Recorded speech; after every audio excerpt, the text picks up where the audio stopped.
दक्ष police news, पहिले खाकी मग बाकी। आज 27 नोव्हेंबर 2025 रोजी या आरोपीला माननीय न्यायालयात पुन्हा व्हिडिओ कॉन्फरन्सिंगद्वारे तपासी अंमलदार यांनी हजर केलेला आहे।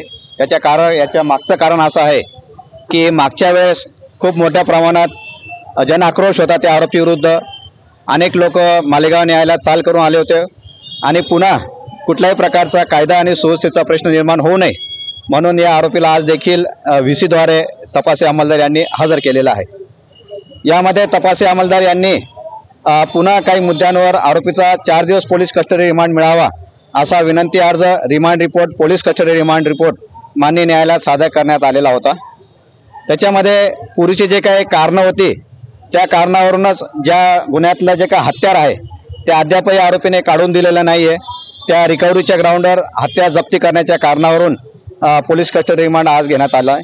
दुसरं ग्राउंड असं होतं की या कृत्य करण्यामागे आरोपीला कोणी कोणी मदत केलेली आहे, तर त्याला कोणी साथीदार आहे का या तपास करण्यासाठी देखील पोलीस कस्टडी रिमांड घेण्यात आलेली आहे। त्यानंतर असे कृत्य करण्यामागे आरोपीला मदत कोणी केलेली आहे का या गुन्ह्यातले जे काही FSL रिपोर्ट आहेत ते कलेक्शन बाकी आहे। तसंच सूक्ष्म जे काही एव्हिडन्स आहेत ते देखील कलेक्शन बाकी आहेत। तपासी अंमलदार यांना या गुन्ह्याचा तपास सखोल करता यावा, डिटेल करता यासाठी सफिशियंट अपॉर्च्युनिटी मिळणे गरजेचं आहे। त्याकरता आज पोलीस कस्टडी रिमांड वाढवून मागण्यात आलं आहे आणि माननीय न्यायालयाने 1 डिसेंबर 2024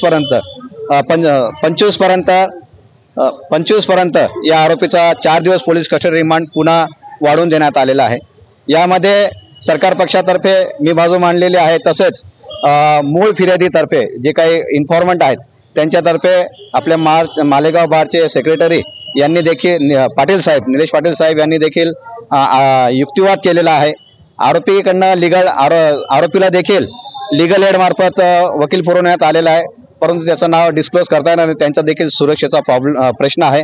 अशा प्रकारे माननीय न्यायालयाला आम्ही पटवून दिलं आहे पोलीस कस्टडी घेताना की या आरोपीने केलेल्या कृत्यामुळे संपूर्ण महाराष्ट्रात त्याचे तीव्र पडसाद उमटलेले आहेत। अनेक ठिकाणी त्याचे कॅन्डल मार्च काढण्यात येत आहेत, निदर्शनं होत आहेत, रास्ता रोको करण्यात येत आहेत। म्हणून हा गंभीर स्वरूपाचा विषय असल्यामुळे, अतिशय कोल्ड ब्लडेड आणि ब्रुटल असा मर्डर असल्यामुळे त्याला पोलीस कस्टडी रिमांड वाढवून देण्यात यावी अशी विनंती करण्यात आली आणि माननीय न्यायालयाने 1 डिसेंबरपर्यंत पोलीस कस्टडी रिमांड दिली।